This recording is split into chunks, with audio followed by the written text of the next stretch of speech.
আসসালামু আলাইকুম। আজকে আপনাদের সামনে নতুন একটা ভিডিও দেখাবো। তো দেখেন আপনারা, আজকে দেখেন আমি খেসারি কালাই নিচ্ছি এখানে। তো ব্লেন্ডারে করলাম এখানে। দেখেন ব্লেন্ডার হালকা হালকা মানে আস্ত রেখে দিচ্ছি এখানে। সামনে একটু পানি দিচ্ছি, আগে দেখাইনি আপনাদের।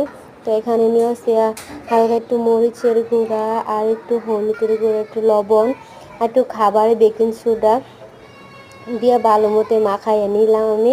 তারপরে এরকম করে গোল গোল গোল গোল করে আমি তেলে একটা একটা করে ভালো মতো ভেজে নেব। তো দেখেন, তো এরকম হয়েছে। তো দেখেন যে এর অনেক কিন্তু মুসমুসে লাগতেছে, কিন্তু আমি এরকম করে নাড়া দিলাম। তো দেখেন এরকম মুসমুসে লাগতেছে। তো আগে আমি পেঁয়াজ কেটে ভিজে রেখে দিই, সময় পাই না তার জন্য। তো এখানে আমি পেঁয়াজটা রেখে আমি পেঁয়াজ বাটা আস্ত পেঁয়াজ দিয়ে দিলাম। আগে হালকা করে ভেজে নিলাম, তারপর দিয়েছি একটু সামান্য রসুন বাটা, একটু সামান্য আদা বাটা, একটু হলুদ, একটু লবণ। তো দেখেন আমি দেখাই দিতে আসছি, একটু জিরা গুঁড়া আর একটু দিয়ে দিয়েছি সামান্য। তো দেখেন,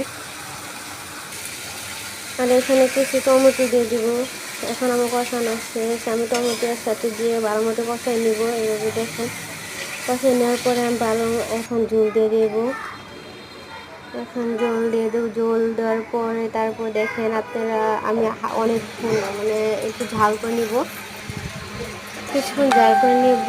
জাল করার পরে আমি দিব গরম, এমনি উতলানো হয়ে গেছে। তো তখন আমি দিচ্ছি এইগুলা ভরাগুলা। তো দেখেন একটাও কিন্তু ভাঙে নাই, অনেক সুন্দর হয়েছে, অনেক রস আলুর মতন টকটকা হয়েছে, ভিতরে ঝোল দিয়ে একটা টকটকা হয়েছে।